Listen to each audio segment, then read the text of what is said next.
Hi everyone, मेरा नाम है अर्शन सा। आ चुका हूँ फिर से एक नए वीडियो के साथ। तो गाइस ये होना है लेक्चर नंबर 2 किसका, मैं सॉल्यूशन चैप्टर का। हाँ भैया, लेक्चर नंबर 2 ये सॉल्यूशन चैप्टर का होगा। तो लेक्चर नंबर 1 में क्या पढ़ाया था? मैंने कहा लेक्चर नंबर 1 में स्टार्टिंग में मैंने तो रेडॉक्स फ्रैक्शन की जो लेक्चर जो चैप्टर हमारा खत्म हुआ था, उसके रेडॉक्स फ्रैक्शन जो खत्म हुआ था उससे कुछ क्वेश्चन जे एडवांस में आ सकते हैं। एक्सपेक्टेड क्वेश्चन, कुछ अच्छे लेवल के क्वेश्चन, 2-3 क्वेश्चन मैंने सॉल्व किए थे, ठीक है। और उसके बाद मैंने वेबर प्रेशर में सॉल्यूशन को स्टार्ट किया था और सॉल्यूशन में इसके बारे में इंट्रोडक्शन दिया था कि क्या वेटेज है, क्या जेईईएमएस में, क्या जे एडवांस में है। उसके साथ ही साथ मैंने इसमें एक वेपर प्रेशर को डिफाइन किया था। वेपर प्रेशर कहते किसे हैं? वेपर प्रेशर किसे कहते हैं? किसका? प्योर लिक्विड का। आपने भी हाँ प्योर लिक्विड का बताया था कि, और प्योर लिक्विड में भी किसका भैया? एक कंटेनर का, सिंगल कंटेनर का बताया कि एक लिक्विड का भैया कि वेपर प्रेशर होता क्या है। मैंने कहा तुम मुझे बता सकते हो क्या वेपर प्रेशर होता क्या है? हाँ भैया मैं बता सकता हूँ आपको। मैंने कहा कैसे बता सकते हो, बताओ जरा।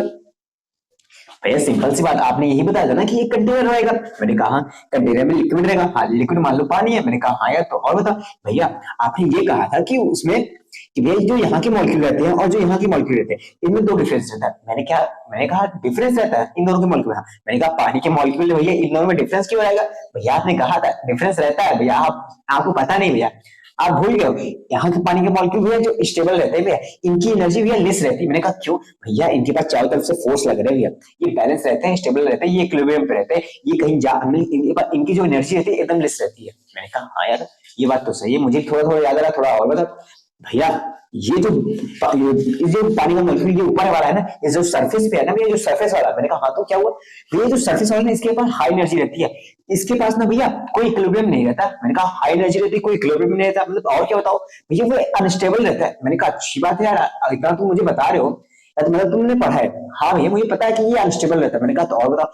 भैया अगर आपने कहा था इसे टेम्परेचर टी पे रखा जाए, एट टेम्परेचर टी पे, मैंने कहा ठीक है। तो भैया पता है ये जो सरफेस पे जितने मॉलिक्यूल रहते हैं ना, इनके अंदर ना एक तो पहली बात हाई एनर्जी, दूसरी बात अनस्टेबल, ये ना कूदने लगते हैं। मैंने कहा कूदने लगते हैं इनके मॉलिक्यूल? हाँ तो कैसे होता है? भैया ना ये इवेपोरेट करने लगते हैं। मैंने कहा इवेपोरेट करने लगते हैं? हाँ भैया आपने कहा था, आपने लेक्चर नंबर 1 में बताया था कि ये इवेपोरेट करने लगते हैं और जब इवेपोरेट करेंगे तो ये वेपर बनाएंगे, वेपर बनाएंगे, वेपर बनाएंगे। मैंने कहा ये तो अच्छी बात है, मतलब सारा पानी वेपर बन जाएगा। ना भैया ना, सारा पानी वेपर नहीं बनेगा। ये कंटेनर है, क्लोज कंटेनर, आपने कहा है ये वेपर बनेगा पर एक टाइम तक बनेगा। एट अ टाइम टी पे एक टाइम ऐसा आएगा, पहले तो ये वेपर बनेगा, कुछ जो वेपर आएंगे वो कंडेंसेट भी हो जाएंगे, पानी में कन्वर्ट हो जाएंगे, पर एक ऐसा टाइम आएगा जो इसी टेम्परेचर पे, टेम्परेचर टी पे एक ऐसा टाइम आएगा जिसमें भैया ये वेपर बनना ना बंद हो जाता है। मैंने कहा बंद हो जाता है लाडले? हाँ भैया बंद हो जाता है। मैंने कहा क्यों ऐसा होता है? भैया ये वेपर बनना बंद हो जाता है इसलिए ये जो वेपर होता है ये लिक्विड के साथ इक्विलिब्रियम पे आ जाता है। मैंने कहा इक्विलिब्रियम, हाँ ये क्या होता है मुझे तो ना पता है। अरे भैया बताता हूँ, सुनो मेरी बात। ऐसा होता नहीं है कि ग्लास में चीनी डालो, ग्लास में एक गिलास में चीनी डालो, 1 चम्मच डालो घुल गया, 2 डालो घुल गया, 3 डालो घुल गया, चौथा डालने घुल ही नहीं रहा। मैंने कहा क्यों? भैया जो पार्टिकल्स है ना वो चीनी वाले हाँ पानी के साथ ना इक्विलिब्रियम क्रिएट कर लेंगे, अब ना घुलेगा ना बढ़ेगा। मैंने कहा अगर और मुझे घुलना है या ये कहूं ये मुझे और वेपर बनाना है तो क्या करना पड़ेगा? भैया अगर और वेपर बनाना है तो आपको टेम्परेचर इंक्रीज करना पड़ेगा। ये बात आपने डिटेल में बताई। मैंने कहा टेम्परेचर नहीं, मैं टेम्परेचर ना बढ़ाने वाला, मुझे टी पे ही बढ़ा दो ना भैया, टी पे ना बढ़ पाएगा। मैंने कहा क्यों? भैया इस पानी ने इसके साथ इक्विलिब्रियम क्रिएट कर लिया है। इक्विलिब्रियम, इक्विलिब्रियम मतलब कि अब ना बनेगा और ना कंडेंसेट होगा, ना इवेपोरेट होगा ना कंडेंसेट होगा, एक ऐसा टाइम पे। मैंने कहा बात ये यार तो सही बात है। मैंने कहा अच्छा ये जो वेपर होता है, हाँ ये वेपर प्रेशर क्या होता है? ये तो वेपर बन गया। भैया ये जो वेपर बन जाते हैं ना, ये ना एक लिक्विड पे, इस लिक्विड पे एक फोर्स एक्सर्ट करते हैं। मैंने कहा कैसा फोर्स? भैया उसे नीचे दबा के रखते हैं भैया, एक जब वेपर बन जाते हैं इनकी कुछ डेंसिटी जाती है, ये जो मॉलिक्यूल होते हैं कुछ डेंसिटी डेंस हो जाते हैं। मैंने कहा अच्छी बात है, तो और बताओ। भैया ये ना लिक्विड के ऊपर एक प्रेशर लगाते हैं, एक फोर्स लगाते हैं, उसी फोर्स को कहते हैं वेपर प्रेशर। मैंने कहा यार मुझे थोड़ा सा अच्छा समझ आने लगा आपकी बात से। क्या तुम मुझे कुछ और बता सकते हो? कैसे क्या भैया, मतलब समझ नहीं रहे आपके? मैंने कहा ये जो टेम्परेचर, सॉरी ये जो वेपर है, ये जो वेपर प्रेशर है या वेपर कहो जो प्रेशर लगा रहा है वेपर, उसे कहते हैं वेपर प्रेशर। ये जो वेपर प्रेशर है ये किस चीज पे डिपेंड करता है? अरे भैया सिंपल सी बात है, टेम्परेचर पे डिपेंड करता है। मैंने कहा क्यों? भैया टेम्परेचर टी पे इतनी वेपर बने, 10 पार्टिकल बने, 10 मॉलिक्यूल बने वेपर के। हाँ मैंने कहा 10 मोल बने, मान लो 10 मोल बने, 10 मोल बने भैया, ठीक है। मैंने कहा अगर मुझे बढ़ाना हो ना बढ़ सकता भैया, ना बढ़ सकता। मैंने कहा क्यों? टेम्परेचर बढ़ाओगे तब मोल से बढ़ेंगे, टेम्परेचर बढ़ाओगे तब मोल्स बढ़ेंगे, नहीं तो नहीं बढ़ेंगे। आपने अच्छे से बनाया था। मैंने कहा टेम्परेचर क्यों, अगर मैं वॉल्यूम बढ़ा दूं तब नहीं बढ़ सकता ना भैया, वॉल्यूम बढ़ाने से नहीं बढ़ता। आपको पता नहीं है क्या, अगर मान लो चीनी में मैं 3 चम्मच चीनी डाल दिया हूं, घुल गया, चौथा डाल रहा हूं नहीं घुल रहा, एक गिलास पानी लिया था उसमें चौथा डाल रहा हूं नहीं घुल रहा, अगर मैं उसे पानी को जल में डाल दूं तब फिर चौथा चम्मच घोलूं तब घुल जाएगा, नहीं भैया नहीं घुलता, हमें पता है। उसी तरह सेम कॉन्सेप्ट हो, वो तो वेपर प्रेशर किसका हो गया, सोल्यूशन का हो गया भैया, वो सॉरी वो किसका हो गया, सोल्यूशन, पर यहाँ पे प्योर लिक्विड का वेपर प्रेशर, वही सेम कॉन्सेप्ट इसमें अप्लाई होता है भैया। इसमें भी अब टेम्परेचर बढ़ाने पे, जैसे उसमें अगर टेम्परेचर बढ़ाओगे तभी चीनी घुलेगा, इसमें भी टेम्परेचर बढ़ाने में भी जो पानी लिक्विड रहेगा तभी वो इवेपोरेट होगा, तभी वो वेपर बनेगा, और जब वेपर बनेगा तो जितना ज्यादा वेपर बनेगा उतना फोर्स ज्यादा एक्सर्ट करेगा, उतना वेपर प्रेशर बढ़ेगा भैया। ये सब आपने अच्छे से बताया था। मैंने कहा यार इतना कुछ तुम्हें पता है, थोड़ा सा और बता सकते हो मुझे, कैसे भैया। मैंने कहा ये टेम्परेचर वाला तुम कहां से कॉन्सेप्ट ला रहे हो, मुझे समझ नहीं आ रहा भैया, ये तो मुझे भी नहीं आ रहा समझ में कि ये टेम्परेचर वाला कॉन्सेप्ट आया कहां से। बस आपने बताया था मैंने मान लिया। मैंने कहा क्यों, मैंने कहा क्यों मान लिया भैया, मान लिया था आपने कहा था, आप झूठ नहीं बोलते हो, पर हमारे मन में अभी भी क्वेश्चन है ये टेम्परेचर होता क्या, कैसे होगा, कोई प्रूफ है, कोई एक्सप्लेनेशन है, दे सकते हो कि ये टेम्परेचर पे डिपेंड करता है। मैंने कहा लाडले दे तो सकता हूं, दे तो सकता हूं, पर अगर तुम समझ सको तो। अरे भैया हम उसी लिए तो आए। मैंने कहा I think it is visible ना, ओके। तो मैंने कहा चलो ठीक है, मैंने कहा एक ग्राफ है, ठीक, ग्राफ किसका बीच में, मैंने कहा मॉलिक्यूल ले लो, molecule, action of molecule, action of molecules ले लो, इधर वेलोसिटी ले लो, वेलोसिटी या एनर्जी, ठीक है। एक टेम्परेचर पे क्या हुआ, एक मैंने ग्राफ बनाया, ठीक है ना। हाँ अभी तक कुछ समझ नहीं आ रहा है आपको, मुझे पता है कुछ नहीं समझ में आएगा, समझो मेरी बात सुनो। मैंने क्या किया आपको बस समझा रहा हूं, सोच रहा हूं किस तरीके से समझ में आ जाए, ठीक है। मैंने क्या किया, एक एनर्जी डिफाइन की, क्या भैया, मैंने कहा ई नॉट, अब ये ई नॉट कौन सी वाला है, मैंने कहा ई नॉट एक ऐसी मिनिमम एनर्जी है, ई नॉट एक ऐसी मिनिमम एनर्जी है जो इन पार्टिकल को, ई नॉट ऐसी मिनिमम एनर्जी या जो टेम्परेचर का मिनिमम टेम्परेचर है, जो मिनिमम एनर्जी वही बात होती है ना, तो मिनिमम एनर्जी जो इस पार्टिकल को मिल जाए ये इवेपोरेट हो जाए, एक ऐसी एनर्जी है ई नॉट। अच्छा तो ई नॉट एक आपने यहां डिनोट किया, ई नॉट ऐसी एनर्जी है जो मिनिमम मिल जाए वो पार्टिकल इवेपोरेट हो जाए। मैंने कहा हाँ यार यही बात है, मॉलिक्यूल जो है पार्टिकल वो इवेपोरेट हो जाए। भैया आप सीधे सीधे साफ साफ दिख रहा है ना भैया, ई नॉट के उधर कितने पार्टिकल है, इतने पार्टिकल भैया, इतने पार्टिकल इवेपोरेट हो गए। मैंने कहा यार ये टेम्परेचर T1 था, T1 पे मुझे इतने पार्टिकल इवेपोरेट मिल रहा है, हाँ भैया इतने मिल रहा है। मैंने कहा थोड़ा सा टेम्परेचर बढ़ाऊं तो क्या ग्राफ कुछ ऐसा जाएगा, क्या ग्राफ कुछ ऐसा जाएगा, हाँ भैया ग्राफ कुछ ऐसा जाएगा भैया, अब कुछ ज्यादा पार्टिकल भैया इवेपोरेट हो रहे हैं, कुछ ज्यादा हो रहे हैं। टेम्परेचर T2 पे मैंने थोड़ा सा टेम्परेचर बढ़ाया, ये थोड़े से देख रहे हो पार्टिकल कुछ ज्यादा इवेपोरेट हो रहे हैं, कुछ मॉलिक्यूल जो है वो ज्यादा इवेपोरेट हो रहे हैं, ज्यादा वेपर बनना है, टेम्परेचर बढ़ा रहे हो तो इवेपोरेशन हो रहा है। ये ग्राफ थोड़ा आप प्रूफ करो। मैंने कहा अगर एक टेम्परेचर हो कर दो भैया, भैया अगर आप टेम्परेचर बढ़ा दी ई नॉट से, देख रहे हो भैया कितने पार्टिकल इवेपोरेट हो रहे हैं भैया। मैंने कहा हाँ यार इवेपोरेट तो हो रहा है, मतलब ये टेम्परेचर बढ़ा रहे तो इवेपोरेशन बढ़ रहा है, इवेपोरेशन बढ़ेगा तो ये वेपर ज्यादा बनेगा, हाँ वेपर ज्यादा बनेगा भैया तो वेपर प्रेशर ज्यादा होगा। मैंने कहा हाँ यार ये भी सही है तुम्हारी बात, मैं तुम्हारी बात से एग्री कर रहा हूँ, ठीक है मैं तुम्हारी बात से एग्री कर रहा हूँ, पर मुझे तुम क्या कुछ और बता सकते हो, कैसे भैया, क्या मतलब समझ नहीं आ रहा। मैंने कहा ये चलो ये सब तो ठीक है, मैं समझ रहा हूँ ये टेम्परेचर पे डिपेंड करता है, पर अगर मुझे थोड़ा सा और कुछ बता सकते हो कि टेम्परेचर पे किस तरीके से डिपेंड करता है, कि अगर मैंने मान लो T1 से T2 का बढ़ाया तो ये पार्टिकल, नंबर ऑफ पार्टिकल कैसे इंक्रीज करेंगे, किस तरीके से बढ़ेंगे, थोड़ा सा ना भैया आप डीपली जाकर बता सकते हो, क्योंकि हम जे एडवांस की तैयारी कर रहे हैं भैया, उसमें बेसिक्स आता है भैया, बेसिक्स लेके एडवांस तक भैया, बेसिक वाले बेसिक कॉन्सेप्ट मिला के एडवांस क्वेश्चन बना देते हैं हम, तो मुझे थोड़ा सा और डीपली ले चलो। मैंने कहा आ जाओ थोड़ा सा तुम्हें और डीपली ले चलता हूँ, ये ग्राफ समझ में आया, आई होप समझ में आया होगा तुम्हें, ओके ठीक है भैया। मैंने कहा जस्ट 1 मिनट, मैंने कहा तुमने एक चीज पढ़ा होगा क्या, अभी तो मैंने कुछ पढ़ा नहीं। मैंने कहा एक तो तुम पाप कर चुके हो, पहली बात तो ये है तुम इस महीने में अक्टूबर के महीने में तुम सॉल्यूशन चैप्टर देख रहे हो, सबसे बड़ी पाप ये है। तुम्हारा एग्जाम आने वाला है नेक्स्ट 3 मंथ में, ठीक है, नवंबर दिसंबर जनवरी में आने वाला एग्जाम, ठीक है। पहली बात तो तुमने ये कर चुका है। आई होप तुमने स्टेट ऑफ मैटर पढ़ा होगा, वो कहते हैं अरे यार गैसेस स्टेट चैप्टर पढ़ा होगा, नहीं पढ़ा कोई दिक्कत नहीं, मैं समझाता हूँ। मैंने कहा तुमने एक इक्वेशन पढ़ी है क्या भैया? मैंने कहा पीवी इक्वल टू एनआरटी पढ़ी है? हाँ भैया प्रेशर, अगर हमने कहा नहीं पढ़ी कोई दिक्कत नहीं, बस अभी समझो। Pressure volume equal to number of moles और आर जो कांस्टेंट होता है रेट कांस्टेंट और टेंपरेचर टी होता है भैया, ठीक है। मैंने कहा ये क्या है प्रेशर? मैंने कहा प्रेशर को अलग करो, एनआरटी ये कौन सा बच्चों अलग करो? मैंने कहा सुनो मेरी बात, जो प्रेशर है प्रेशर डायरेक्टली प्रोपोर्शनल है किसके? टेम्परेचर के।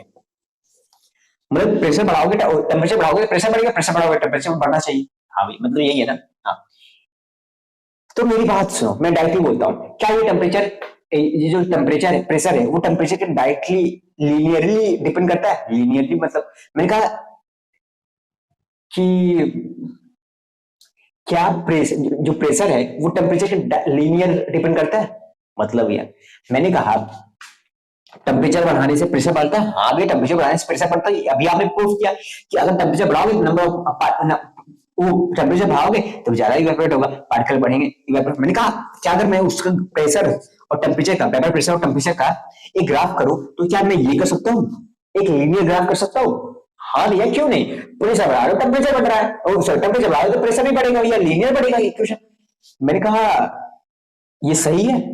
हाँ भैया क्यों नहीं। मैंने कहा एक मिनट तुम लोग एक मिनट तुम लोग को एक कॉन्सेप्ट और बताता हूँ, ठीक है यही पे। हाँ भी बताओ। मैंने कहा तुमने एक लॉ पढ़ा होगा क्या? मैंने कहा गैसेस लॉ, वो कहते हैं गैस लूसिक लॉ पढ़ा है? स्टेट ऑफ गैसेस स्टेट में पढ़ा तो नहीं? मैंने कहा सुनो मेरी बात, वो लॉ ये कहता है कि अगर वो लॉ ये कहता है कि नंबर ऑफ मोल्स और वॉल्यूम अगर सेम रहे, अगर टेम्परेचर T1 पे, ठीक है टेम्परेचर T1 पे इसका प्रेशर है P1, अगर मैंने इसका टेम्परेचर बढ़ाया, टेम्परेचर बढ़ा के मैंने T2 किया तो P2 क्या और नंबर ऑफ मोल्स और वॉल्यूम सेम है? देखो मेरी बात सुन, नंबर ऑफ मोल्स और वॉल्यूम को मैंने सेम रखा, नंबर ऑफ मोल्स और वॉल्यूम को मैंने सेम रखा तो प्रेशर वॉल्यूम निकला, ठीक है। अगर मैंने टेम्परेचर T2 कर दिया, T1 से T2 कर दिया तो प्रेशर पे क्या चेंज आएगा? P1 से बड़ा आएगा, P1 से छोटा आएगा, या कितना आएगा? अगर नंबर ऑफ मोल्स और वॉल्यूम तब भी कांस्टेंट रहे। भैया ये तो एक मुझे याद आ रहा है, ये गैस लूसिक लॉ है। मैंने कहा क्या मतलब? भैया उसने तो बताया था अगर मोल्स सेम हो, अगर वॉल्यूम सेम हो तो जो अगर मोल्स सेम हो और वॉल्यूम सेम हो तो प्रेशर 1 आता है, हाँ भाई P1 आता है।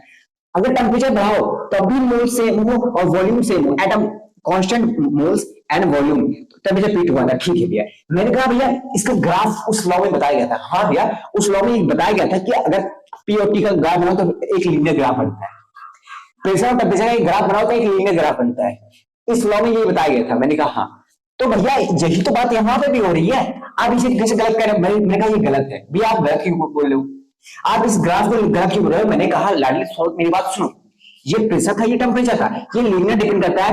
वहां पे फॉर्मूला लगता है P1/T1 इक्वल टू P2/T2। हाँ भैया P1/T1 इक्वल टू P2/T2 ये लगता है भैया।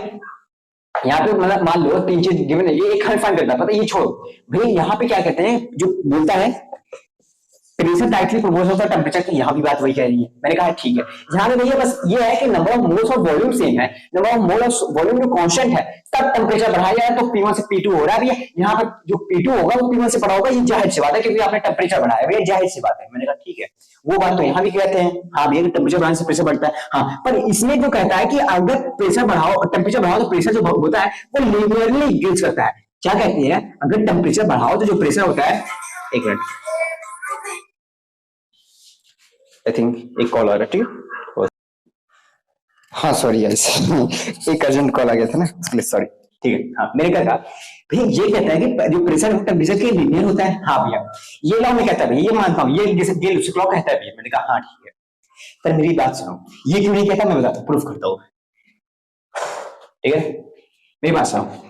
यहाँ पे ये क्या कहता है, लॉ कहता है अगर नंबर ऑफ मोल्स और वॉल्यूम सेम हो तब, नंबर ऑफ मोल्स और वॉल्यूम सेम हो तो, अरे भैया वॉल्यूम तो यहाँ भी सेम रहेगा, जो कंटेनर रहेगा भैया, जो कंटेनर रहेगा वो तो उसका वॉल्यूम फिक्स आएगा, कोई फूल तो जाएगा नहीं। मैंने कहा ठीक है फूलेगा तो नहीं, बात मेरी सही है, आपकी बात भी सही है, फूलेगा नहीं।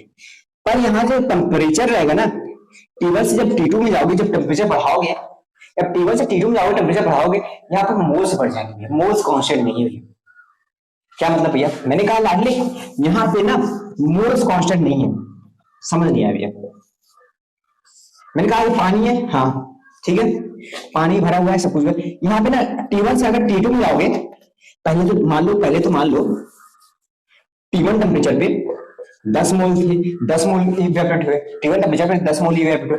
यहाँ पे क्या कंडीशन होगा, T1 पे 10 मोल इवेपोरेट हुए, हाँ अगर मैंने T2 किया तो भैया वहां पे भी 10 मोल और मतलब T1 टेम्परेचर पे जो जितना हो सकता था, जितना निकल सकता था मैक्सिमम मोल्स, जिसे कहते हैं सैचुरेटेड वेपर का मैक्सिमम जितना निकल सकता था वो 10 निकला, 10 मोल निकला। हाँ मैंने टेम्परेचर T2 कर दिया, भैया यहाँ पे कैसे निकलेगा भैया, इस लॉ के हिसाब से, अगर इस लॉ के हिसाब से 10 ही निकलेगा भैया, नंबर ऑफ मोल सेम नहीं, इस लॉ के हिसाब से 10 ही निकलेगा भैया। टेम्परेचर T2 करने में बस प्रेशर बढ़ जाएगा भैया। हाँ तो यहाँ पे ऐसा कोई चेंजिंग नहीं है मोल्स में भैया, वेपर भैया ज्यादा वेपर के जो मॉलिक्यूल्स आएंगे, मोल्स आएंगे वो बढ़ेंगे नहीं भैया, ठीक है भैया। यहाँ पे देखो, यहाँ पे अगर मान लो टेम्परेचर T1 पे 10 मोल बढ़ रहा है, 10 मोल निकल रहे हैं, इवेपोरेट हो रहे हैं, 10 मोल वेपर बन रहे हैं। अगर मैं यहाँ से टेम्परेचर T2 किया, अगर मैंने टेम्परेचर बढ़ाया, टेम्परेचर T1 से टेम्परेचर T2 में गया, तो क्या होगा, अचानक से अगर 20 मोल बढ़ जाएंगे, 20 मोल बढ़ जाता है इसमें, ठीक है ना, तो टोटल कितने मोल हुए, 30 मोल हुए। एक देख रहे हो टेम्परेचर T1 से T2 में जाने में डायरेक्ट 20 मोल एक्स्ट्रा निकल रहे हैं, 20 मोल भी इवेपोरेट हो रहा है। इसमें नंबर ऑफ मोल्स ना फिक्स नहीं है भैया, एक इसमें ना एक ग्रेजुअली ज्यादा चेंज आ रहा है, ग्रेजुअली चेंज आ रही है, इसमें एक एक्सपोनेंशियल चेंज आ रहा है। हाँ भैया एक एक्सपोनेंशियल चेंज आ रहा है, तो आपकी बात सही है भैया। हाँ मान ये लीनियर डिपेंड नहीं करेगा, क्योंकि यहाँ पे मोल्स फिक्स नहीं है, वहां पे मोल्स फिक्स था, वहां पे लीनियर एक ग्राफ बनता था P और T बीच में। हाँ भैया पर यहाँ पे तब क्या बनेगा, अगर ये ना बनेगा तो यहाँ पे क्या बनेगा, ये ग्रेजुअली चेंज आ रहा है लाडली, थोड़ा सा बात सुन रहे हो ना। हाँ यहाँ पे एक्सपोनेंशियल ग्राफ बढ़ेगा, एक्सपोनेंशियल, हाँ भैया यहाँ पे एक्सपोनेंशियल ग्रोथ हो रहा है, किसका, एक्सपोनेंशियल इवेपोरेट हो रहा है, वेपर बन रहे हैं। हाँ भैया और T3 करेंगे और ज्यादा मॉलिक्यूल निकलने लेंगे, T4 करेंगे और निकलने लेंगे, तो यहाँ पे मोल्स फिक्स नहीं है, एक एक्सपोनेंशियल और नंबर ऑफ मोल्स बढ़ते जाएंगे, डायरेक्ट बढ़ते जाएंगे, बढ़ते जाएंगे। हाँ ये बात तो सही है आपकी, बढ़ते तो जाएंगे, तो उसी लिए कह रहा हूं जब बढ़ते जाएंगे इसका जो ग्राफ होता है लीनियर नहीं जाएगा, एक एक्सपोनेंशियल जाएगा, ठीक है ना, इसका जो ग्राफ आएगा वो एक्सपोनेंशियल जाएगा। ठीक है भैया ये बात मेरी समझ में आ गई, P और T के बीच में एक एक्सपोनेंशियल ग्राफ जाएगा। मैंने कहा हाँ, अगर मैंने कहा आपसे, ये सब नोट कर लेना ठीक है ना जो मैंने लिखा है, अगर मैंने कहा P और T के बीच में एक ये ग्राफ दे दूं, एक ये ग्राफ दे दूं, एक P और T के बीच में एक ये ग्राफ दे दूं, इसमें से सही कौन सा, कितने सही है, मान लो मल्टीपल है तो कितने सही होंगे भैया, P और T के बीच में एक एक्सपोनेंशियल है भैया, ये तो सही होगा।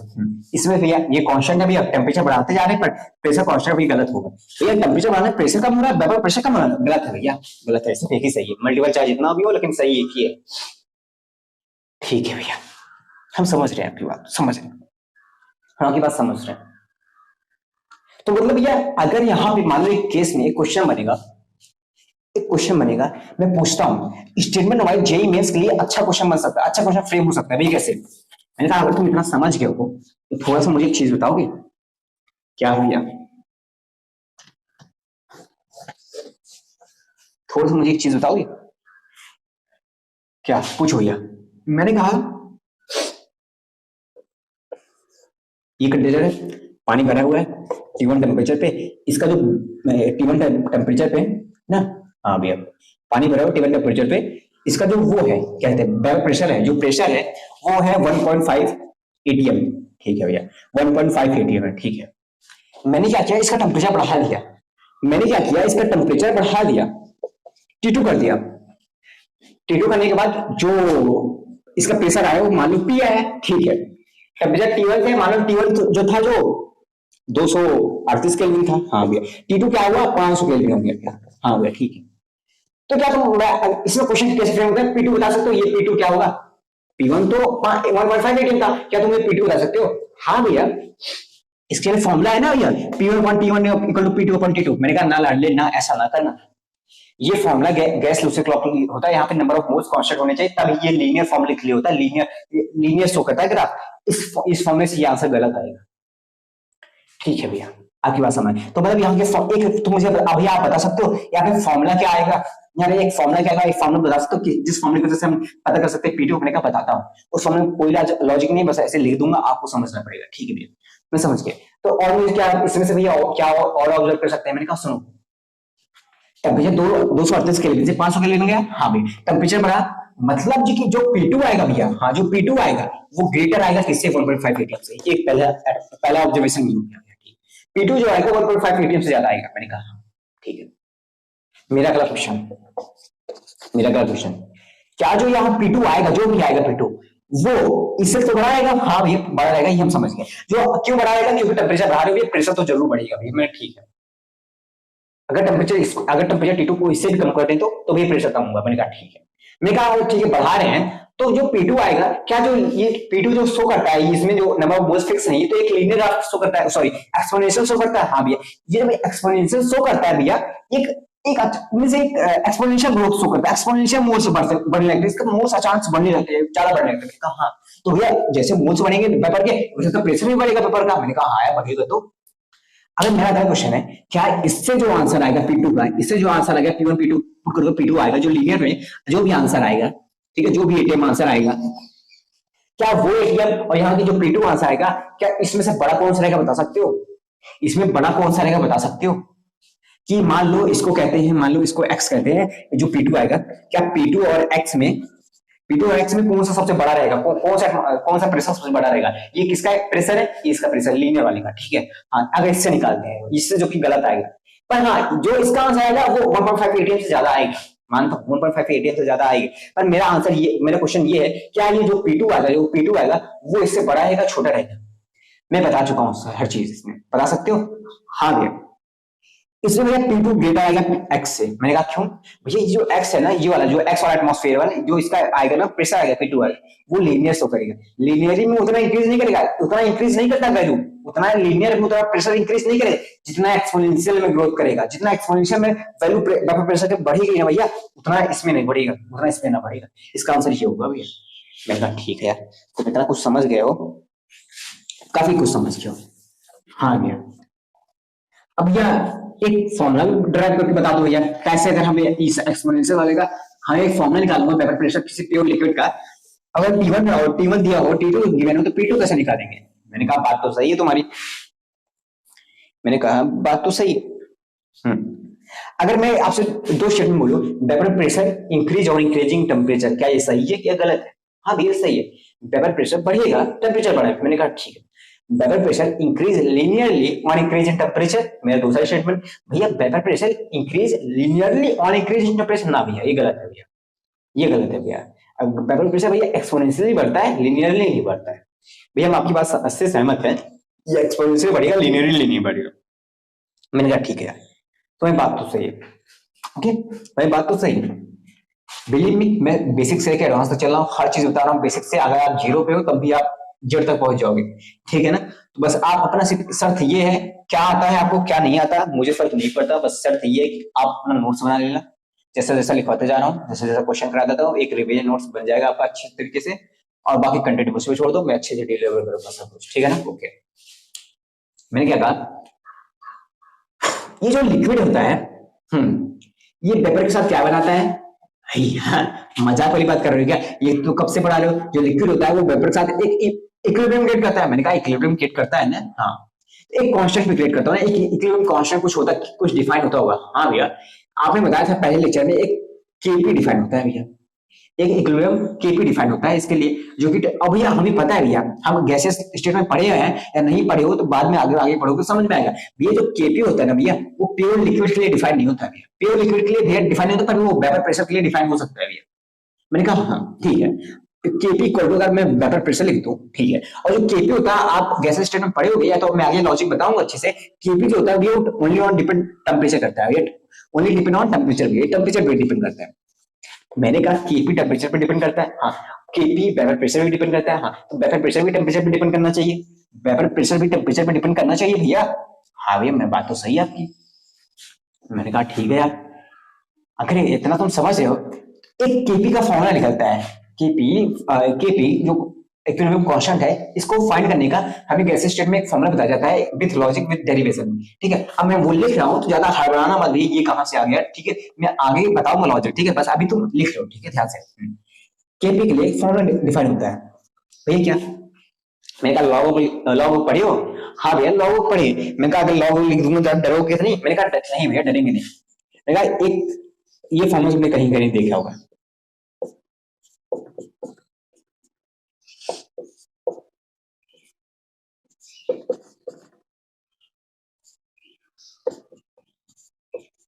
ये तुमने फॉर्मूला कहीं देखा होगा।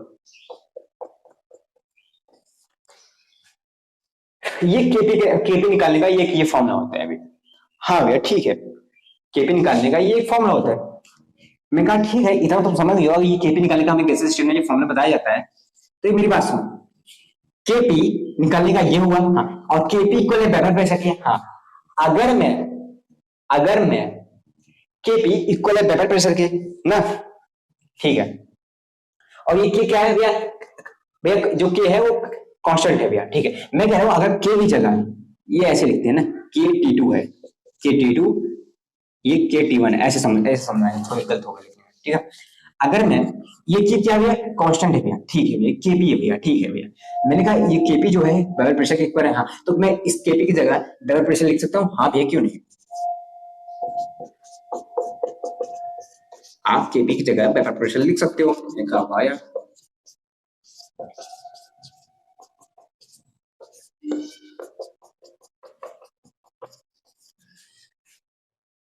आई थिंक ये राइट लिखा मैंने। हाँ भैया, आपने बस के की जगह आपने ये वेपर प्रेशर लिख दिया क्योंकि दोनों इक्वल होते हैं भैया। ये तो हम अभी आपने बताया भैया। मैंने कहा ठीक है, तो क्या भैया इससे हमारा वेपर प्रेशर निकल जाएगा? मैंने कहा इससे हमारा जो ये कांस्टेंट रहेगा, अरे यार क्या कहते हैं उसे, मैं मुंह से निकलने वाला। हाँ, क्या भैया इससे जो हमारा कैसे बोलूं आपको जो समझ में आ जाए एक लाइन में।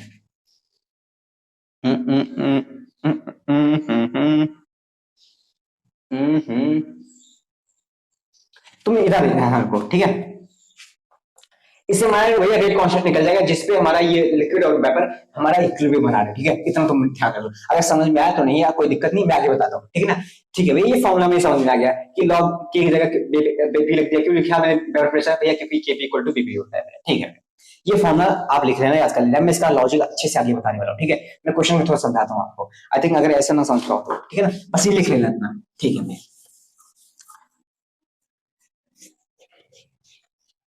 मैंने कहा अगर तुम इतना समझ ही हो तो मुझे तुम एक चीज बता सकते हो? हाँ भैया पूछो। एक मिनट, एक मिनट।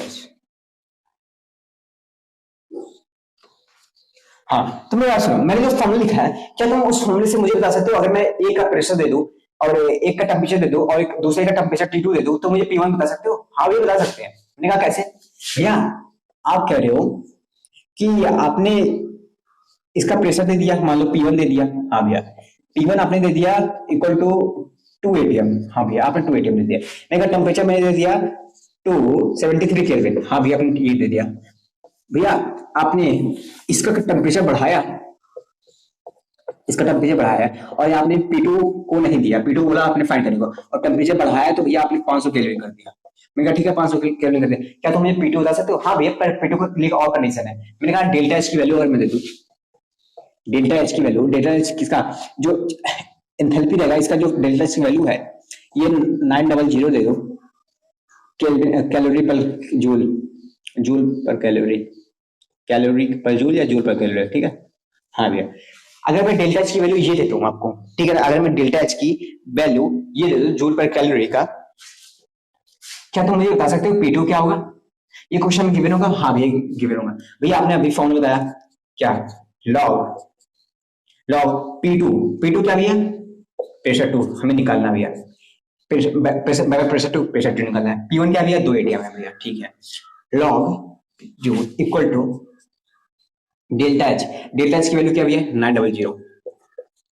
900 जूल पर कैलोरी मिनट। ठीक है भैया, इंटू 3.303 इंटू आर। अब देखो मेरी बात सुनो, जो आर होता है ये भी वैल्यू आपको क्वेश्चन में गिवन होगा, पर मेरी बात सुनो, ये वैल्यू डिपेंड करता है कि इसकी यूनिट क्या है, इसकी ये वैल्यू आर डिपेंड करता है इसकी यूनिट क्या है। हाँ भैया ठीक है, अगर ये जूल पर केल्विन गिवन है तो इसकी वैल्यू 2 आती है, 1.9 समथिंग आती है, पर अप्रोक्सीमेटली उसे 2 बोलते हैं। ठीक है भैया, इसकी वैल्यू बदलती रहती है, अगर ये किसी और यूनिट में गिवन है तो उसकी वैल्यू आर की वैल्यू बदल जाती है भैया। ठीक है, आर की वैल्यू गिवन होती है, लेकिन मैक्सिमम केसेस में आपको याद करना पड़ता है भैया। ठीक है भैया, इसमें जो जूल पर कैलोरी के केसेस में 2 होता है भैया। ठीक है, मैंने कहा T1 क्या है, 1.T1 T1 था पहले 273 माइनस 142 क्या भैया 500 कर लेते हैं। ठीक, क्या तुम यहाँ से P2 निकाल सकते हो भैया?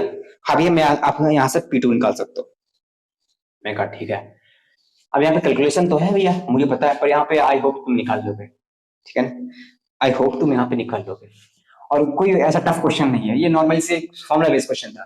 ठीक है ना, P1 P2 मेन तो बात ये थी, मेन बात ये है इसमें कि मैंने जो अभी स्टेटमेंट वाइज क्वेश्चन बोला और जो समझाया, लीनियर डिपेंड करता है, लीनियर डिपेंड नहीं करता, ग्राफ के थ्रू जो भी बताया, और टेम्परेचर पे डिपेंड क्यों करता है, उसकी जो एक्सप्लेनेशन दिए, ये सब जो थ्योरेटिकल पॉइंट है मैंने थ्योरेटिकल बेसिक बताया, वो सब इंपॉर्टेंट है। और ये फॉर्मुला बेस्ड क्वेश्चन ज्यादा आते नहीं, पर हाँ आपको याद रखना है, रिमेंबर करना है। ठीक है भैया, हम आपकी बात समझ रहे हैं भैया। यहाँ पे हमारा ना ये जो वेपर प्रेशर होता है एक लिक्विड का, मतलब ये एक लिक्विड का, मैंने कहा अभी तक हमने सिर्फ एक ही लिक्विड को पढ़ रहे थे, एक लिक्विड को मैंने एक कंटेनर में रखा, उसका टेम्परेचर बढ़ाया, टेम्परेचर से आप खेल रहे थे, टेम्परेचर बढ़ाया तो वेपर प्रेशर पूछा, टेम्परेचर बढ़ाया, टेम्परेचर T1 पे वेपर प्रेशर पूछा, टेम्परेचर T2 पे भैया बताया, अगर टेम्परेचर T2 कर देंगे तो उसका मुझे वेपर प्रेशर बता दो। ये तो खेल रहे थे। हाँ भैया, मतलब ये तक जो गेम चल रहा था वो vapour pressure of one liquid था। हाँ, वन प्योर लिक्विड था भैया, ये सब प्योर लिक्विड थे। हाँ, मैंने कहा वेपर प्रेशर ऑफ एक इसका और केस आता है क्या भैया, वेपर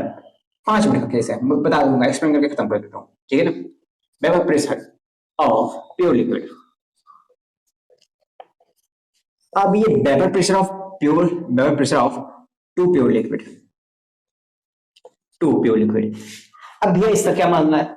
मैंने कहा लाडली कुछ मामला नहीं है, इसमें ना 2 कंटेनर रहेंगे, 2 लिक्विड रहेंगे, दोनों प्योर रहेंगे। हाँ भैया, दोनों को टेम्परेचर T1 पे रखा जाएगा।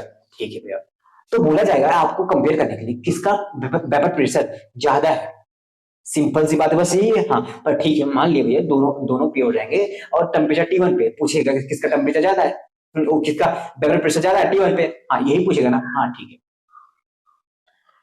टेम्परेचर बढ़ाएगा, हाँ टेम्परेचर T2 करेगा T1 से, हाँ तब पूछ लेगा किसका वेपर प्रेशर ज्यादा है। हाँ ठीक है, पर हम ये किस बेसिस कहेंगे, कैसे पता लगेगा किसका वेपर प्रेशर ज्यादा है, कैसे पता लगेगा मुझे? मैंने कहा मैं बताता हूँ, ये बात सुनो। कंटेनर ये है, ठीक है भैया, मैंने कहा एक कंटेनर ये है, एक कंटेनर ये है। ठीक है, कंटेनर ये है, कंटेनर ये कोई लिक्विड है। हाँ भैया, ये कोई लिक्विड है, ये कोई लिक्विड है। ठीक है,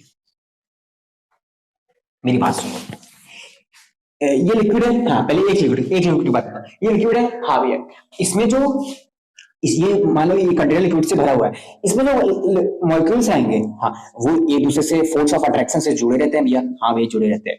मैंने कहा जुड़े रहते हैं। हाँ भैया, जुड़े रहते हैं। और भैया एक लिक्विड और है, ये भी फोर्स ऑफ अट्रैक्शन से जुड़े रहेंगे। ये तो जाहिर सी बात है भैया, जुड़े रहते हैं भैया, सारे मॉलिक्यूल जुड़े रहते हैं भैया। मैंने कहा ठीक है, जुड़े तो रहते हैं। हाँ, मैंने कहा एट टेम्परेचर T पे ये वेपर बनाएंगे। हाँ, वेपर बनाएंगे, ये फोर्स ऑफ अट्रैक्शन से जुड़े हैं, टेम्परेचर T पे वेपर बनाएंगे। मैंने कहा तुमसे सबसे ज्यादा वेपर कौन बनाएगा, और जो सबसे ज्यादा वेपर बनाएगा वही वेपर प्रेशर बनाएगा। हाँ, वेपर प्रेशर की बात छोड़ो, सबसे ज्यादा वेपर कौन बनाएगा भैया? अब ये कैसे पता लगेगा कि ये बना रहा है, ये बना रहा है? मैंने कहा जहां पर फोर्स ऑफ अट्रैक्शन ज्यादा रहेगा उसको एक टेम्परेचर T पे उसको थोड़ी सी दिक्कत होगी, टेम्परेचर जिसका ज्यादा रहेगा उसको थोड़ी सी दिक्कत होगी छोड़ने में, उसको वेपर बनने में। अगर वेपर बनना है भैया तो मॉलिक्यूल को तोड़ना पड़ेगा। हाँ भैया, तो उसको वेपर बनने में थोड़ी सी दिक्कत होगी। हाँ भी दिक्कत होगी ना। और जिसका फोर्स ऑफ अट्रैक्शन कम होगा, जिसका ज्यादा तो उसे दिक्कत होगी, जिसका कम होगा फोर्स ऑफ अट्रैक्शन वो जल्दी जल्दी टूटेगा, वो जल्दी जल्दी पेपर में कन्वर्ट होंगे। हाँ भी, तो इसका अगर फोर्स ऑफ अट्रैक्शन कम है, इसका फोर्स ऑफ अट्रैक्शन ज्यादा है, तो ये कम बनाएगा, ये ज्यादा पेपर बनाएगा। ये इसका कम है तो इसका ये ज्यादा पेपर बनाएगा भैया। ठीक है भैया, ये समझ रहे हैं? बस इसी एक कॉन्सेप्ट बेस है, मतलब ये ज्यादा पेपर बनाएगा, ये कम पेपर बनाएगा। मैंने कहा हाँ, ये कम बनाएगा, ये ज्यादा बनाएगा। क्यों बनाएगा भैया? Force of attraction. ये कॉन्सेप्ट ही डिपेंड किसके करता है? फोर्स ऑफ अट्रैक्शन पे। आपने बता दिया, सिंपल कॉन्सेप्ट। ये इसका क्या फोर्स ऑफ अट्रैक्शन कम है भैया, तो ये हमारा पेपर प्रेशर ज्यादा बनाएगा। ठीक है, बात पहली बात तो यह फोर्स ऑफ अट्रैक्शन कम है तो वेपर प्रेशर ज्यादा। वेपर प्रेशर ज्यादा क्यों बनाया ज्यादा वेपर प्रेशर? भाई क्योंकि इसका वेपर ज्यादा है बनेगा। ठीक है, फोर्स ऑफ अट्रैक्शन ज्यादा तो vapour come, force of attraction ज्यादा तो वेपर कम, तो वेपर कम तो वेपर प्रेशर भी कम रहेगा। हाँ भाई बात तो सही है आपकी। मैं कहा ऐसा ठीक है, पर भैया ना अभी भी हमारे अंदर एक क्वेश्चन हो रहा है, आई थिंक विजुअल है हाँ। पर भैया ना अभी भी हमारे अंदर एक क्वेश्चन आ रहा है। मैंने कहा कैसा क्वेश्चन आ रहा है? ये नहीं समझ पा रहे भैया कि कैसे में पता लगेगा कि किसका वेपर प्रेशर ज्यादा होगा? कैसे में पता लगेगा कि किसका वेपर प्रेशर ज्यादा होगा? इसका सॉरी, कैसे में पता लगेगा किसका फोर्स ऑफ अट्रैक्शन ज्यादा होगा? कि इस लिक्विड का फोर्स ऑफ अट्रैक्शन ज्यादा है, इस लिक्विड का फोर्स ऑफ अट्रैक्शन। अभी तो आपने यहाँ पे बता दिया भैया, दो लिक्विड है नॉर्मल लिक्विड। मान लो कोई जगह H2O आ गया, कोई जगह CH Cl3 आ गया, ठीक है ना, ये भी कोई लिक्विड है, ये भी कोई लिक्विड है, ठीक है भैया। तो हमें कैसे पता लगेगा किसके अंदर ज्यादा फोर्स ऑफ अट्रैक्शन है? ये ना बता पाए। अगर हमें ये पता चल जाता तो बता देते किसका अगर ये पता चल जाए किसके अंदर ज्यादा फोर्स ऑफ अट्रैक्शन है, जिसके अंदर ज्यादा फोर्स ऑफ अट्रैक्शन होगा उसका वेपर कम बनेगा, उसका वेपर प्रेशर कम बनेगा, और जिसका कम होगा फोर्स ऑफ अट्रैक्शन उसका वेपर ज्यादा बनेगा, उसका वेपर प्रेशर ज्यादा बनेगा भैया। मैंने कहा बात तो सही है तुम्हारी। चलो ठीक है, तुम्हारी जो दिक्कत है इसको सॉल्व करते हैं, इसको सॉल्व करते हैं। ठीक है भैया, जल्दी जल्दी सॉल्व करो आप। मैंने कहा इस टॉपिक का ये आखिरी पॉइंट है, ये तुम्हारी दिक्कत को सॉल्व करने का। ठीक है, उसके बाद ये टॉपिक ही खत्म हो जाता है। उसके बाद हम स्टार्ट करने वाले हैं क्या? Vapour pressure of solution. ये तो प्योर लिक्विड का था, अभी तक हम प्योर लिक्विड पर सीखे थे। और हाँ, इससे रिलेटेड मिक्स करके ऑस्मोटिक प्रेशर से जेड वास लेवल के क्वेश्चन बनते हैं, फ्रेम होते हैं, ठीक है ना, इसीलिए मैं डिटेल में बता रहा हूँ। ठीक है भैया, हम आपकी बात समझ रहे हैं। मैंने कहा तुम्हें फोर्स ऑफ अट्रैक्शन ही पता करना है ना? हाँ भैया, अगर हमें पता चल जाए ना किसमें ज्यादा होता है, मैं थोड़ा सा फोर्स ऑफ अट्रैक्शन के बारे में, कंपाउंड के बारे में, मॉलिक्यूल्स के बारे में हमें थोड़ा सा जानकारी हो जाए तो हमें आसानी से रहेगा कि हम पता कर लेंगे। मैंने कहा जितने भी आयोनिक कंपाउंड रहते हैं, आयोनिक कंपाउंड में समझ रहो, NaCl आयोनिक है ना, कटायन प्लस आयनिक। हाँ भैया अनायनिक है। हाँ भैया, मैंने क्या कहा, जितने भी कंपाउंड आयोनिक कंपाउंड होते हैं, आयोनिक ठीक है, आयंस वाले जितने भी होते हैं वो गए तो उनके अंदर फोर्स ऑफ अट्रैक्शन सबसे ज्यादा होता है। उनके अंदर फोर्स ऑफ अट्रैक्शन सबसे ज्यादा होता है भैया, उनके अंदर फोर्स ऑफ अट्रैक्शन सबसे ज्यादा होता है भैया। हाँ ठीक है, हम जानते हैं अगर सोडियम को अगर हम इवेपोरेट करना चाहें तो बहुत ज्यादा टेम्परेचर देना पड़ता है, हमें पता भी है, क्योंकि वो आयोनिक कंपाउंड है। आयोनिक कंपाउंड का फोर्स ऑफ अट्रैक्शन हद से ज्यादा होता है भैया। यही तो एक लैटिस फॉर्म करता है भैया, और लैटिस को भैया अगर मेल्ट कराना तो सोचो टेम्परेचर कितना देना पड़ता है। ये तो इवेपोरेट की बात कर रहा है भैया। हाँ भैया बात तो सही है आपकी। मतलब ये NaCl जो है ये आयोनिक कंपाउंड है, इसका पेपर प्रेशर सबसे ज्यादा होगा। मैंने कहा ठीक है भैया, अगला क्या आता है? मतलब इसका अगर सबसे ज्यादा है तो अगला कौन सा आएगा? मैंने कहा तुमने कभी एक तो आयोनिक हो गया, हाँ, एक आयंस का हो गया, ठीक है भैया, एक होता है आयन डाइपोल का। मैंने कहा क्या डाइपोल मतलब पोलर कंपाउंड? हाँ भैया पोलर कंपाउंड, जैसे कि H2 ले लेते हैं, H2 का ले लेते थे तो सोडियम के साथ, सोडियम Na+ ये कटायन है भैया, एक आयन है एक डाइपोल है भैया, पोलर मॉलिक्यूल। हाँ, उसके बाद इसका फोर्स ऑफ अट्रैक्शन ज्यादा होता है भैया, ठीक है भैया। इसके बाद इसका होता है भैया, ये समझ गया। मैंने कहा इसके बाद आता है हाइड्रोजन बॉन्ड का, हाइड्रोजन बॉन्ड जो कंपाउंड हाइड्रोजन बॉन्ड बनाते हैं। हाइड्रोजन, मैंने कहा यार जैसे पानी ले लो, पानी का पानी के साथ हाइड्रोजन, पानी का पानी हाइड्रोजन बॉन्ड के साथ जुड़े होते हैं, ये सब पता है, ये मेनली कॉन्सेप्ट इनऑर्गेनिक केमिस्ट्री का, ठीक है, तभी बता दे रहा हूँ अच्छे से कि किसमें फोर्स ऑफ अट्रैक्शन ज्यादा होता है। अब देखो मैंने कहा क्वेश्चन कैसे फ्रेम होते हैं इन तीनों में, एक दो तीन ऐसे तीनों का कंपाउंड दिया जाएगा, कोई कोई जिसमें आयोनिक कंपाउंड होगा, इसमें आयन डाइपोल का कंपाउंड होगा, और इसमें हाइड्रोजन बॉन्ड का कंपाउंड होगा। लिक्विड होगा, तीन कंटेनर गिवन होंगे। आपसे पूछेगा कि बता सकते हो किसका वेपर प्रेशर ज्यादा होगा? बता सकता हूँ, जिसका फोर्स ऑफ अट्रैक्शन कम होगा उसका वेपर प्रेशर ज्यादा होगा। भैया इन तीनों वेपर जो फोर्स ऑफ अट्रैक्शन है वो हाइड्रोजन बॉन्ड का कम है। हाँ, तो हाइड्रोजन बॉन्ड का कम है तो सबसे ज्यादा इसका वेपर प्रेशर ज्यादा, इसका वेपर ज्यादा बनेगा। अब वेपर ज्यादा बनेगा इसका तो फोर्स ऑफ अट्रैक्शन उसका वेपर प्रेशर भी ज्यादा होगा। हाँ भैया, उसके बाद इसका बनेगा भैया, उसके बाद इसका बनेगा भैया, मतलब सबसे ज्यादा वेपर प्रेशर इसका बनेगा, फिर इसका, फिर इसका। हाँ, सबसे कम उसका बनेगा, सबसे कम इसका बनेगा, ठीक है भैया। हम आपकी बात को समझ रहे हैं। मैंने कहा आयन हो गया, आयन डाइपोल हो गया, फिर हाइड्रोजन बॉन्ड, फिर आता है डाइपोल डाइपोल, फिर आता है डाइपोल डाइपोल, ठीक है। अब डाइपोल डाइपोल क्या बोला? मैंने कहा डाइपोल डाइपोल बोला ये आप इनऑर्गेनिक केमिस्ट्री में पढ़ोगे, पर आपको बता दो एसीटोन एसीटोन ले लेते हैं, ठीक है। एसीटोन क्या है? एक डाइपोल पोलर कंपाउंड होता है, ठीक है। एसीटोन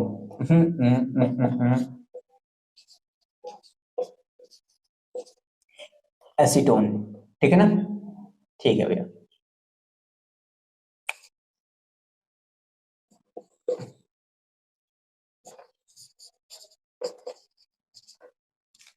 अभी जो ऑक्सीजन है, ये जो ऑक्सीजन है, ये क्या करेगा, ये कार्बन का इलेक्ट्रॉन खींचेगा, कार्बन का इलेक्ट्रॉन चूसेगा, खींचेगा तो नीचे इसके अंदर पार्शियल नेगेटिव चार्ज आएगा, इसके ऊपर पार्शियल पॉजिटिव आएगा। सिमिलरली जब ये खींचेगा, इसके ऊपर पार्शियल नेगेटिव चार्ज आएगा, इसके ऊपर पार्शियल पॉजिटिव चार्ज आएगा। ठीक है भैया, समझ गए। अब ये क्या करेंगे, जो ये पार्शियल पॉजिटिव, ये पार्शियल नेगेटिव बॉन्ड बनाएगा, ये नेगेटिव है, ये पॉजिटिव के साथ बॉन्ड बनेगा, इसे कहते हैं डाइपोल डाइपोल बॉन्ड कहते हैं। ठीक है ना, हाइड्रोजन बॉन्ड के बाद ये डाइपोल डाइपोल बॉन्ड आता है। ठीक है, समझ गए भैया। हाइड्रोजन बॉन्ड के बाद पहले आता है आयोनिक का, फिर डाइपोल आता है, फिर हाइड्रोजन बॉन्ड आता है, फिर इसके बाद ये आता है, फिर अगला क्या आता है, मैंने कहा अब आता है डाइपोल इंड्यूस डाइपोल का, डाइपोल इंड्यूस डाइपोल का। भैया डाइपोल का एग्जांपल ले लो, कोई भी ले लो, ये भी ले लो, या तो ये लो H2O ले लो, ठीक है, H2O। और वो मान लो, और इंड्यूस डाइपोल मतलब भैया मैंने कहा ब्रोमीन ब्रोमीन ले लो, ब्रोमीन ब्रोमीन ब्रोमीन ब्रोमीन भैया कोई डाइपोल नहीं होता है। मैंने कहा Br2 में कोई डाइपोल नहीं था, मैंने कहा ठीक है नहीं होता। अगर हम कोई डाइपोल कंपाउंड को, डाइपोल मॉलिक्यूल को इस ब्रोमीन के पास लाएंगे, इनके पास एक पोलैरिटी बनने लगेगी, मतलब भैया इनके पास ना पार्शियल पॉजिटिव पार्शियल नेगेटिव अपने आप बनने लगेगी। इनके पास पार्शियल पॉजिटिव, जब इसको इसके पास ले आएंगे, इसका बॉन्डिंग बनाएंगे, इसके अंदर अपने आप ही पोलैरिटी आ जाती है। ठीक है भैया, उसको जब पोलैरिटी अपने आप आ जाएगी किसकी वजह से, किसी डाइपोल की वजह से, किसी एक्सटर्नल एजेंट की वजह से, अगर इसके अंदर पोलैरिटी आ गई उसे कहते हैं इंड्यूस्ड डाइपोल। ठीक है भैया, इसे इंड्यूस्ड डाइपोल कहते हैं भैया। ठीक है, हम आपकी बात समझ रहे हैं। तो इसे कहते हैं इंड्यूस्ड डाइपोल, इसे डाइपोल इंड्यूस बॉन्ड। ठीक है, डाइपोल डाइपोल के बाद ये वाला आता है। उसके बाद ये वंडर वॉल फोर्सेस भी है, ये मॉलिक्यूलर वेट की वजह से होता है मेनली। ठीक है, वंडर वॉल फोर्स सबसे वीक फोर्स होता है, सबसे ज्यादा वेपर प्रेशर इसका होगा, फिर इसका होगा, फिर इसका होगा, फिर इसका। आई होप तुम इसका सीक्वेंस बना लोगे, अगर ये सबका कंपाउंड एक गिवन हो जाए आपको तो तुम बना लो। और अब डाइपोल डाइपोल में क्या कंपाउंड होते हैं आप इनऑर्गेनिक पढ़े हुए, कुछ कंपाउंड बता दूंगा, ठीक है, आगे चल के बता दूंगा, या तो आप सर्च कर लेना गूगल पे। आयोनिक होते हैं जैसे समझ जाओगे, आयन डाइपोल क्या होता है, आयन H2O, हाइड्रोजन बॉन्ड से हाइड्रोजन बॉन्डिंग होती है, इसमें भैया डाइपोल डाइपोल की बॉन्डिंग होती है इसमें। और इसमें क्या होता है, डाइपोल इंड्यूस डाइपोल का, उसमें वंडर वॉल फोर्स कोई मतलब ही नहीं है, लेकिन सबसे biggest force wonder wall force होती है, तो सबसे ज्यादा वेपर प्रेशर उसका बनेगा। ठीक है भैया, मैंने कहा अगर तुम इतना समझ गए हो तो अभी तक मैंने भी एक क्वेश्चन तुमसे पूछा था, क्या भैया, मैंने कहा वही जो क्वेश्चन पूछा था, पानी और CH3 में सबसे ज्यादा वेपर प्रेशर कौन बनाएगा, क्या पानी और CH3 में, पानी मतलब H2O मॉलिक्यूल, हाँ भैया H2O मॉलिक्यूल से मिलकर एक हाइड्रोजन बॉन्ड बनाता है।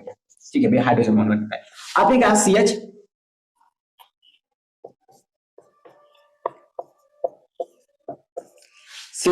हाँ ये भी कोई अपने मॉलिक्यूल से जुड़े होंगे, ठीक है। इसके अंदर ये पोलैरिटी आएगी भैया, डाइपोल क्रिएट होगा, यहाँ पे नेगेटिव आएगा, यहाँ नेगेटिव, पार्शियल नेगेटिव। ठीक है भैया, यहाँ पे पार्शियल पॉजिटिव भैया। मैंने कहा जो पार्शियल नेगेटिव होगा, इसके अंदर कौन सा बॉन्ड है, इसके अंदर भैया डाइपोल बॉन्ड है। ठीक है भैया, इसके अंदर डाइपोल बॉन्ड है, partial negative partial positive create कर रहा है, तो डाइपोल बॉन्ड है। हाँ भैया, ठीक है। अब इसके अंदर क्या दिया, इसके अंदर हाइड्रोजन बॉन्ड है। अब आप थोड़ा सा सीक्वेंस बताइए, हाइड्रोजन बॉन्ड यहाँ था, फिर डाइपोल बॉन्ड यहाँ था, हाइड्रोजन बॉन्ड का फोर्स ऑफ अट्रैक्शन ज्यादा होता है, force of attraction hydrogen bond का ज्यादा होता है एज कम्पेयर टू डाइपोल का भैया। हाँ भैया बताया, तो अगर force of attraction hydrogen bond का सबसे ज्यादा होता है तो वेपर प्रेशर सबसे कम होगा। हाँ भैया, वेपर प्रेशर क्या होगा, सबसे ज्यादा वेपर प्रेशर भैया डाइपोल का होगा, मतलब कि इसका CH3 का, फिर होगा H2O का। हाँ मैंने कहा 5-6 मॉलिक्यूल देंगे, बोल देंगे फाइंड करो किसका वेपर प्रेशर ज्यादा होगा, ऐसे फाइंड करने ऐसे आ जाता है। ठीक है भैया, हम आपकी बात समझ रहे। मैंने कहा क्या समझ रहे, क्या है ही यार इसमें, अभी तो मैं बेसिक चला हूँ। अब स्टार्ट होगा जो मेन क्लास होगा, वो स्टार्ट होगा लेक्चर नंबर 3 से, और जो होने वाला है वेपर प्रेशर ऑफ सॉल्यूशन। मैंने कहा हाँ, उसमें बहुत सारे केसेस बनेंगे, उसको हम डिटेल में पढ़ेंगे। क्या ये डिटेल में नहीं पढ़े, मैंने कहा डिटेल में पढ़े लाडले, ये भी पढ़े हैं, डिटेल में सब कुछ कवर किया मैंने, और उसको भी हम डिटेल में कवर करने वाले हैं, तो उसकी चिंता मत करो, ठीक है ना। ठीक है भैया, मेनली वो अभी अगर मैंने स्टार्ट कर दिया ना तो ज्यादा टाइम कंज्यूम करेगा, क्योंकि उसमें रोल्स सब कुछ पढ़ाना, धमाका सब कुछ पढ़ाना पड़ेगा। तो अगर मैं आधे पे उसको छोड़ दूंगा मजा नहीं आएगा। तो मैं आज तुम्हारा कंप्लीट हो गया क्या, vapour pressure of pure liquid, vapour pressure of two pure liquid का कंप्लीट हो गया। ठीक है भैया, प्योर लिक्विड में कैसे वेपर प्रेशर होता है, दो प्योर लिक्विड में कैसे होते हैं भैया, टेम्परेचर बढ़ाने पे तो किसका वेपर प्रेशर ज्यादा होगा, किसका फोर्स ऑफ अट्रैक्शन ज्यादा होगा। ठीक है भैया, उसके बाद भैया ये लीनियर पे डिपेंड नहीं करते, ये एक्सपोनेंशियल ग्राफ शो करते हैं। ठीक है भैया, वो वेपर प्रेशर का फॉर्मूला भैया लॉग वाला भैया, वो ठीक है भैया। उसके बाद भैया क्या सब कुछ आपने बताया अच्छे से, मैंने कहा हाँ यार एक्सप्लेनेशन दिया था भैया। ठीक है भैया, आज क्लास में ये सब हुआ, मैंने कहा हाँ यार ये सब हुआ क्लास में। आज क्लियर है? हाँ भैया क्लियर है। अब मेरी बात सुनो, मेरी बात सुनो। अब मैं आगे रिकॉर्ड करूंगा तो मुझे टाइम लग जाएगा, टाइम टेकिंग हो जाएगा, मेरा मोबाइल की बैटरी डिस्चार्ज हो गई वैसे भी 1 घंटे से ज्यादा थाम नहीं पाती, पहली बात तो। और दूसरी बात तो टाइप कंज्यूम हो जाएगा, मतलब ज्यादा टाइम लग जाएगा और ये कर नहीं पाएगा, रिकॉर्ड हो नहीं पाएगा, तो बीच में छोड़ना बेफालतू की बात हो। ठीक है, तो नेक्स्ट लेक्चर अगर आप लेट देख रहे हो इस लेक्चर का, देखो लेक्चर नंबर 3 आ गया होगा, उसको जाकर क्लिक करो, उसको जाकर देखो। ठीक है ना, ये लेक्चर नंबर 2 था, यहाँ तक कंप्लीट करते हैं। ठीक है भैया, और 1 घंटे का कंटेंट है, 40-45 मिनट का कंटेंट है, पट से भैया आप 1.5x करके कंप्लीट करो। 1.5x क्यों करोगे यार, मैं तो खुद ही स्पीड में बोलता हूँ। हाँ भी बात सही है, आप खुद ही इतना स्पीड बोलते हो तो आपको नॉर्मल स्पीड में पढ़ना चाहिए। ठीक है ना, तो मेरी बात सुनो, देखो तुम अभी क्लास 11th में होगे, क्लास 12th में होगे, ड्रॉपर में होगे, हाँ ठीक है। क्लास 11th वालों को थोड़ी सी प्रॉब्लम हो रही होगी, हाँ भी प्रॉब्लम तो होगी, क्योंकि मान लो आप उन लोगों को थोड़ा समझ नहीं रहती क्लास, अगर आप ड्रॉपर और 12th में हो तो समझ रहे क्लास 11th में हम थे भैया, थोड़ा सा हमें समझ नहीं थी, हम ऑनलाइन में आ गए। अगर ऑफलाइन होते भैया चलो ठीक है, वहाँ कंसिस्टेंसी बनी रहती भैया, रोज जाते 4 क्लास लेके चले जाते। ऑनलाइन में क्या होते भैया, हमें बेसिक तो पहली बार क्लियर नहीं रहता, टीचर तो चलते रहते, हाँ वो बेसिक से पढ़ाते हैं, बेसिक से जाते हैं, पर हम ही कंजूसी कर देते भैया, हम क्लास लेने में दिक्कत कर देते हैं, हम वो देने में दिक्कत कर देते हैं। तो भैया क्या ऐसा कोई इन सब दिक्कतों को फिर हटाया जा सकता है? देखो अब तुम्हारा टाइम तो खत्म हो गया ना, अब तुम्हारा टाइम तो खत्म हो गया, मतलब कि अब तुम इम्प्रूव सिर्फ तो अपने बल पे कर सकते हो, जितना तुम मेहनत करोगे उतना इम्प्रूव कर सकते हो। हाँ भैया, मैंने कहा कि जो हमारे छोटे बच्चे हैं, जो भी 9th में 10th में, वो भी आएंगे क्लास 11 में, हाँ वो भी गलतियां फेस करेंगे, हाँ उनको बेसिक नहीं क्लियर होगा, तो थोड़ा सा ना उनके पास ना क्लास 10 में क्लास 9 में ना 2-2 चैप्टर 5 चैप्टर होते हैं एक चैप्टर में, एक बुक में, तो उनको ना लगता है सब कुछ इजी है, और डायरेक्ट वो क्लास 11 में आके इतना बड़ा जंप मारते हैं, पीछे हवा निकल जाती है उनकी। हाँ भैया, तो वहीं पे ना अच्छे अच्छे टॉपिक में फैल जाते हैं, क्लास 10 के क्लास 9 के टॉपिक में वहां पर फैल जाते हैं, क्लास 11 क्लास 12 में। हाँ ये बात तो सही है। मैंने कहा पता है ऑनलाइन में ना बैच आते हैं, ऑनलाइन में बैच आते हैं, 9th के बैच आते हैं, 10th के बैच आते हैं। मैंने कहा बात तो सही है कि बैच तो आते हैं, उनमें क्लास 9 को अच्छे लेवल तक पढ़ाया जाता है, क्लास 10 को अच्छे लेवल तक। अब पता है अगर मैं एक पहली बार मैं जो बैच बोल रहा हूँ, अगर मैं आपका अभी मैं ओपिनियन ले रहा हूँ, आपका ओपिनियन क्या है इस बारे में, अभी मैं उससे बोल रहा हूँ, आई थिंक मैं इस बात को हर वीडियो में बोलूंगा, क्योंकि पता नहीं कौन देखे या कौन ना देखे, इसलिए अगर जो जो देखे अपना ओपिनियन जरूर दे। अगर मैं ये करूँ, मान लो क्लास 9 में क्लास जो जेई और नीट लेवल का जो कंटेंट है, थोड़ा थोड़ा बेसिक डाल दो। मान लो केमिकल रिएक्शन क्लास 10 में केमिस्ट्री का पहला चैप्टर है, ठीक है, केमिकल रिएक्शन एंड इक्वेशन, ठीक। अगर मैं उसमें कुछ रिएक्शन डाल दूं, वुज रिएक्शन, मैं मैनिपुलेटिव क्वेश्चन नहीं कराऊंगा, मैनिपुलेटिव क्वेश्चन नहीं, सिर्फ नाम कराऊंगा, सिर्फ अच्छा इसे कहते हैं वुज रिएक्शन, पहचानना सिखाऊंगा, अच्छा ये वुज रिएक्शन है, और ये जो जो रिएक्शन जितने भी नाम है सब कुछ कराना, बेसिक कराऊंगा। एटॉमिक स्ट्रक्चर में क्लास 9 होगा, क्लास 9 में जो भी थ्योरी है थ्योरी वाइज मैं पढ़ा दूंगा, ये नहीं कि मैं मैनिपुलेटिव क्वेश्चन करा रहा हूँ ना, इतना प्रेशर नहीं देना है, पर हाँ थोड़ा थोड़ा basic NEET level IT level का उन्हीं में उनके सिलेबस में डाल दें, उस चैप्टर वाइज में उनका 9th भी कवर होते रहे और 10th उनका 9th भी कवर होता है, और जी फाउंडेशन और नीट फाउंडेशन भी कवर होते रहे। कैसे भी मैंने कहा वेव ऑप्टिक्स है फिजिक्स में, वो डाल देंगे। काइनेमेटिक है 9th में, मोशन वाले चैप्टर में थोड़ा थोड़ा काइनेमेटिक, फार्मूला बेस, सिर्फ फार्मूला बेस में बोला, मैनिपुलेटिव नहीं, सिर्फ फार्मूला बेस, ठीक है। मैथ में क्वाड्रेटिक इक्वेशन आती है, हाँ न्यूटन फार्मूला, सिर्फ न्यूटन फार्मूला, जैसे न्यूटन फार्मूला जितने क्वेश्चन बनते हैं उन सबका सिर्फ formula base question, formula put करो वैल्यू निकालो, ठीक है। और उनको अब फार्मूला बेस कराएंगे और थ्योरी अच्छे से पढ़ाएंगे। क्या हम अगर पहली बार तो अगर मैं ये करूंगा तो मैं यूट्यूब पे पहली बार फ्री में लाऊंगा, ठीक है, पहले साल तो मैं फ्री में पढ़ाऊंगा ये सब, ठीक है, बस सबका रिव्यू लेने के लिए।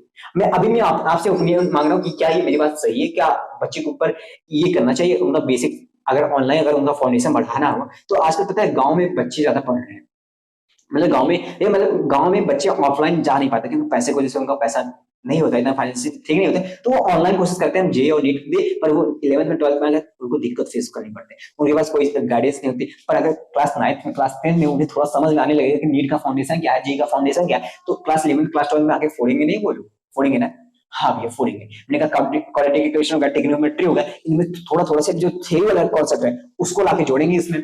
हाँ भैया बात तो सही। मैंने कहा मेटल एंड नॉन मेटल में थोड़ा मेटलर्जी वाला भी कॉन्सेप्ट है ना, मेटल और नॉन मेटल में, हाँ थोड़ा मेटलर्जी का डालेंगे, हाँ ये बात तो सही है। एसिड और बेसिस में थोड़ा सा एन फैक्टर निकालना, जो रेडॉक्स सिलेक्शन वाला कॉन्सेप्ट है उसको थोड़ा थोड़ा इसमें लाएंगे।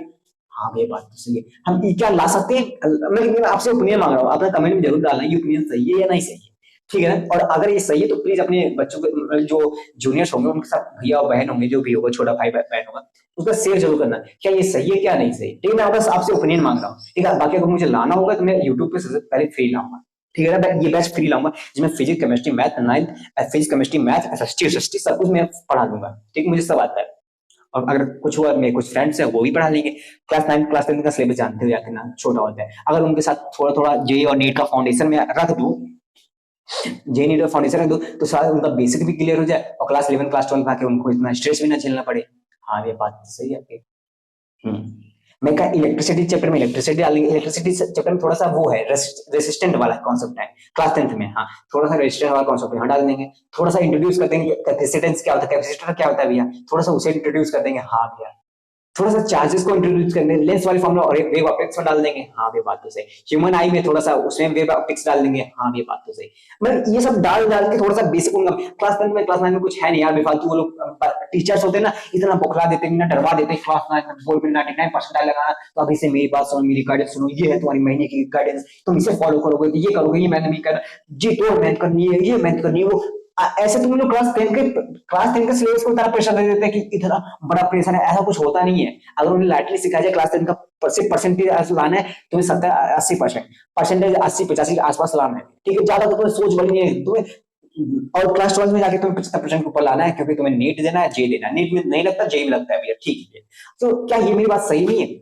उन क्लास 10 में फोकस करना चाहिए। मैं कह रहा हूँ कि डिटेल उनका बेसिक, और जो कि ऑफलाइन बच्चे जो कोटा में जाके क्लास 6 से क्लास 8 से क्लास 9 क्लास 10 से पढ़ते हैं, क्या मैं वो ऑनलाइन में कर दूं अगर, तो बच्चे थे जो ऑनलाइन में, यार पता है, अगर आप मानते हो मोशन में आओगे, क्लास 9 के चैप्टर में एक मोशन चैप्टर है, उसमें आओगे रेस्ट पढ़ाएगा, मोशन पढ़ाएगा, बस यही तो था। लेकिन जेई में अगर बेसिक से पढ़ रहे तो ये भी होता है, रेस्ट क्या होता है, मोशन क्या होता है, ये भी पढ़ाते हैं।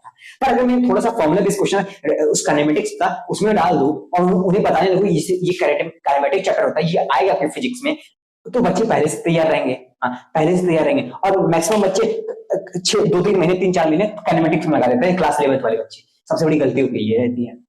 बात तो सही। तो क्या वो जो काइनेमेटिक जो उसमें करते हैं वो पहले से अवेयर रहेगी, हमें ज्यादा टाइम नहीं लगाना है, कि हमें पता है फॉर्मुला बेस पता है, बस हमें तो मैनिपुलेटिव खेलना है।